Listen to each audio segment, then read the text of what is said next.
5:30 बजे को ऑफिस खत्म होने के बाद मैं सीधा घर नहीं गया था क्योंकि मुझे मेरे दोस्त का फोन आया था जिसने मुझे राजा रानी वड़ा पाव की शॉप के सामने मलाड में रुकने के लिए कहा था। उसे कुछ शॉपिंग करनी थी इसलिए उसने कहा था तुम रुकना साथ में जाएंगे। हम दोनों हमेशा एक साथ की शॉपिंग करने जाते थे। उस शॉप के पास पार्किंग के लिए पेरेली कुछ लोहे के एंगल लगाए हुए थे।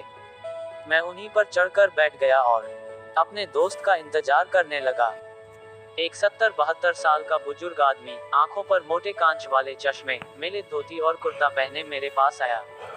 क्योंकि मैं लोहे के एंगल्स पर 3-4 फुट ऊंचाई पर बैठा था, उसने मेरे घुटनों को छुआ और बोला, बेटा एक वड़ा पाव खरीद कर दे दोगे तो बहुत अच्छा होगा, बहुत ज्यादा भूख लगी है। मैंने जब उस बूढ़े आदमी की तरफ देखा तो वह मुझे रोजाना दिख रहे भिखारियों में से नहीं लगे। उन्हें देखकर ऐसा भी नहीं लग रहा था कि वह हर दिन भीख मांगते होंगे। ऐसे अचानक किसी बुजुर्ग ने मेरे पैरों को हाथ लगाया तो मुझे बहुत अजीब महसूस हुआ। मैं तुरंत एंगल से कूदकर नीचे खड़ा हो गया। मैंने अपने जेब में हाथ डाला और 50 रुपए निकालकर उस बुजुर्ग को देते हुए कहा, अंकल आपको भूख लगी है तो यह लीजिए 50 रुपए, कुछ खा लीजिए। बुजुर्ग ने कहा, नहीं बेटा पैसे मत दो, बस एक वड़ा पाव ला कर दे दो, उतना बस है मेरे लिए। ठीक है, मैं ला कर देता हूँ, आप यहीं बैठिए, कहकर मैं राजा रानी वड़ा पाव की दुकान में गया और एक वड़ा पाव खरीद कर लाया और बुजुर्ग को खाने के लिए दिया। बुजुर्ग नीचे बैठकर वड़ा पाव खाने लगे। मेरी तरफ देखकर वह बोले, ऊपर मत बैठोगे, जाओगे, यहाँ बैठो, मेरे पास कोई साथ बैठेगा तो मुझे भी 2 निवाले अच्छे से खा जाएंगे। मैं उनका कहना टाल नहीं पाया और उनके साथ ही बैठ गया। फिर मैंने ऐसे ही उनसे सवाल करना शुरू किया, कहाँ से आए हैं, कहाँ जाएंगे, किससे मिलने आए हैं, वगैरह वगैरह। मैं नागपुर से आया हूँ, एक छोटे से गांव में रहता हूँ। यहाँ मुंबई में मेरा तुम्हारे जितनी उम्र का एक बेटा है, एक बड़ी कंपनी में इंजीनियर है, उससे मिलने आया हूँ। 2 साल पहले उसकी शादी हुई, लव मैरिज। बहू पढ़ी लिखी है, नए विचारों वाली। उसे सास ससुर यानी कि हम पति पत्नी गवार लगते हैं, इसलिए हमारे साथ रहना उसे अच्छा नहीं लगता। इसलिए बेटा अब अलग रहता है, यही मुंबई में 2 सालों से। परसों मेरे इस मोबाइल पर उसका फोन आया था, कह रहा था अमेरिका में नौकरी मिली है उसे, बीवी को लेकर जा रहा है अमेरिका 10 साल के लिए।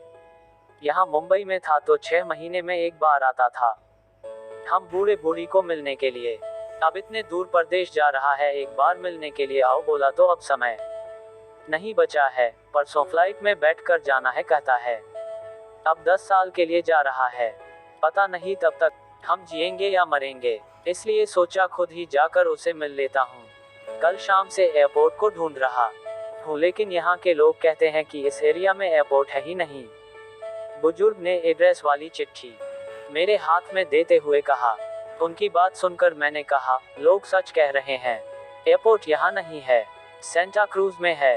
बुजुर्ग ने मेरी तरफ देखकर कहा, लेकिन परसों जब बेटे का फोन आया था तो उसने यही पता लिखवाया था मुझे, लगता है यह फोन भी खराब हो गया है, फोन ही नहीं आ रहा है बेटे का। मैंने बताया था उसको कि मैं उससे मिलने आ रहा हूँ मुंबई। कहते हुए बुजुर्ग ने मोबाइल मुझे देखने के लिए दिया। अब मेरे एक हाथ में चिट्ठी और एक हाथ में मोबाइल था। मैंने मोबाइल का बटन दबा कर देखे, मोबाइल अच्छे से चल रहा था और मोबाइल में नेटवर्क भी पूरी तरह से आ रहा था।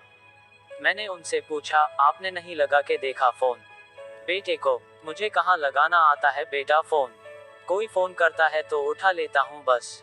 उन्होंने कहा। मैंने रिसीव्ड कॉल में जाकर कर आखिरी आए नंबर पर कॉल किया। 2 रिंग्स बजने के बाद कॉल कट कर दिया गया। फिर मैंने एड्रेस की चिट्ठी खोल कर देखी, उसमें जहां हम बैठे थे वहीं का एड्रेस था, यानी कि जानबूझकर गलत एड्रेस दिया गया था। मैं समझ चुका था कि गलत पता देकर लड़का अपने माँ बाप को टाल रहा था और अब वह उनका फोन भी नहीं उठा रहा था।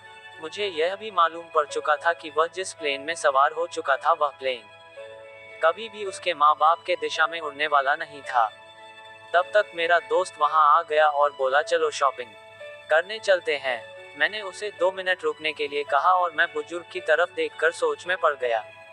मैं समझ नहीं पा रहा था कि अपने बेटे के तरफ से होने वाली धोखेबाजी को यह बुजुर्ग समझ नहीं पा रहे थे या फिर खुद का बच्चा उनके साथ ऐसा व्यवहार कर सकता है, यह वो स्वीकार नहीं कर पा रहे थे। मैं बुजुर्ग से बोला, अब तक तो आपका बेटा जिस प्लेन में बैठा है वह उड़ चुका होगा। मुझे नहीं लगता कि अब आपकी उससे मुलाकात हो पाएगी, इसलिए अच्छा यही होगा आप वापस अपने घर लौट जाए और आंटी भी आपका इंतजार करती होगी। मेरी बात सुनते ही अगले ही क्षण उनकी आंखें भर आए। आंसू भरी आंखों से वह मेरी तरफ देखने लगे। घर जाने के लिए भाड़े के पैसे देते हुए मैंने उनके हाथों पर हाथ रखा और पूछा, अंकल मैं कब से आपके हाथों में यह डब्बा देख रहा हूँ। क्या है इस डब्बे में? मोतीचूर के लड्डू है मेरे बेटे के पसंद के। उसके माँ ने भेजे है उसके लिए खुद बनाकर। बुजुर्ग ने कहा, किसी खंजर से मेरे दिल को चीरकर मेरे अंतःकरण को लहूलुहान कर दिया हो, ऐसी मेरी हालत हो गई। मैं निशब्द होकर बुजुर्ग की तरफ देखता रहा और वहीं बैठा रहा। ये भाई चल ना, देर हो रही है। मेरे दोस्त की आवाज कानों में पड़ी तो मैं होश में आया और ऐसे ही उस भीड़ में उसके पीछे पीछे चलने लगा। घर पहुंचकर आधी रात तक मैं सो नहीं पाया। रह रहकर एक ही सवाल मेरे मन में उठ रहा था। एक वड़ा पाव की भीख मांगने वाला वह बेचारा आदमी भूख से बेहाल होने के बावजूद भी अपने साथ लाए उस मोतीचूर के लड्डुओं में से एक लड्डू खुद नहीं खा सकता था क्या? अपने बेटे से इतना प्यार। कैसी लगी आपको ये दिल छूने वाली